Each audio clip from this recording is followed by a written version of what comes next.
বিএনপির সঙ্গে ২৪-এর গণঅভ্যুত্থানের নেতাদের যে মতপার্থক্য বা রাজনৈতিক দূরত্ব সেটা যে বাড়ছে এটা মোটামুটি পরিষ্কার। নাহিদ ইসলাম সর্বশেষ প্রথম আলোর সঙ্গে একটি সাক্ষাৎকার দিয়েছেন। সেই সাক্ষাৎকারে কিন্তু তিনি আবারও সেই কোথায় কোথায় মতপার্থক্য, কোথায় কোথায় দূরত্ব সেই বিষয়টি কিন্তু স্পষ্ট করেছেন। তাকে প্রশ্ন করা হয়েছিল নির্বাচনকালীন নিরপেক্ষ সরকারের বিষয়ে বিএনপির মহাসচিব মির্জা ফখরুল ইসলাম আলমগীর সাম্প্রতিক একটি বক্তব্য নিয়ে আলোচনা তৈরি হয়েছে। আপনি নিজেও ফেসবুক স্ট্যাটাস দিয়ে বলেছেন মির্জা ফখরুলের দাবির মধ্যে ১/১১-র ইঙ্গিত আছে। ১/১১ সরকারের সময় বিএনপির অভিজ্ঞতা তো সুখের নয়, তাহলে আপনার কেন মনে হলো বিএনপির মহাসচিবের বক্তব্যে ১/১১-র ইঙ্গিত আছে? জবাবে নাহিদ ইসলাম সেখানে বলছেন যে বিএনপির মহাসচিব যে অর্থে নিরপেক্ষ সরকারের কথা বলছেন, এই সরকার তো যথেষ্ট নিরপেক্ষ। সরকার বিএনপির সঙ্গে এক ধরনের আলোচনার মধ্য দিয়েই বড় সিদ্ধান্তগুলো নিয়েছে। রাষ্ট্রপতিকে পরিবর্তনের বিষয়ে ছাত্ররা দাবি জানালেও বিএনপির পক্ষ থেকে যেহেতু সমর্থন ছিল না, ঐক্যমত্য ছাড়া সরকার এই বিষয়ে এগোয়নি। এটা সত্য। অর্থাৎ বিএনপির মহাসচিবের বক্তব্যে ১/১১-র ইঙ্গিত আছে। তার মানে এটা হচ্ছে যে ১/১১-র যেই সরকার তারা নিরপেক্ষ ছিল না, তারা আওয়ামী লীগের সঙ্গে মিলে নির্বাচন একটা কারচুপির মধ্য দিয়ে বা একটা আয়োজনের মধ্য দিয়ে বিএনপিকে ক্ষমতা থেকে হটিয়েছিল। তো সেই কথাটাই কিন্তু তিনি আবার বলছেন। আমরা এটাও বলেছি, নাহিদ ইসলামের বক্তব্য যে আমরা এটাও বলেছি রাজনৈতিক কার্যক্রমে অংশ নিলে আমরা সরকার থেকে বের হয়ে গিয়েই করব।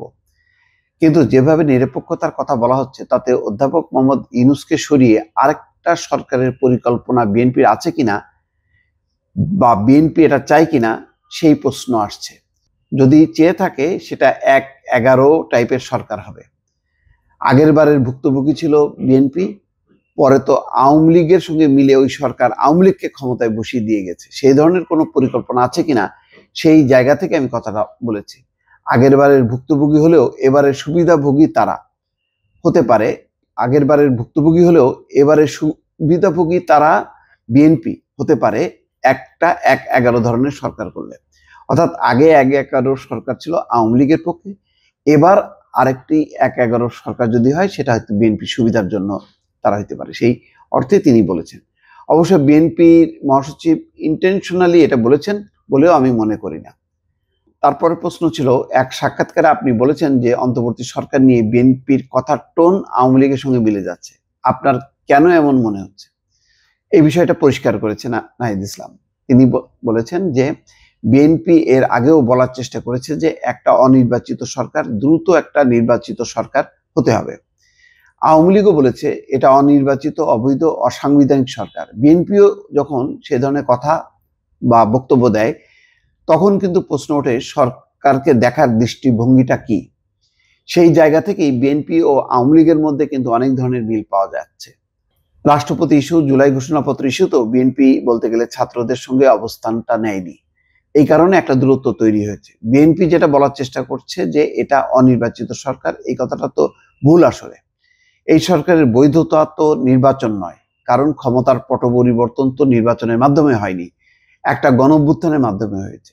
স্বাভাবিকভাবেই অভ্যুত্থানের পর অভ্যুত্থানের সমর্থনই তো থাকে, মানে অভ্যুত্থানের পর অভ্যুত্থানের সমর্থনেই তো সরকার থাকে, সেটাই বলছেন তিনি। এটাই আছে এবং অন্তর্বর্তী সময়ের জন্য এসছে। এই সরকারকে অনির্বাচিত, অবৈধ, অসাংবিধানিক বলাটা আওয়ামী লীগ বিএনপি তো কাছাকাছি চলে যাচ্ছে। সেই জায়গা থেকে আমি বলেছি এটা যাতে আমরা খেয়াল রাখি যে আওয়ামী লীগ যে দৃষ্টিতে সরকারকে দেখে ও ব্যাখ্যা করে, বিএনপি যদি সেই দৃষ্টিতেই ব্যাখ্যা করা শুরু করে তাহলে জনগণ তাদের মধ্যে পার্থক্য পাবে না।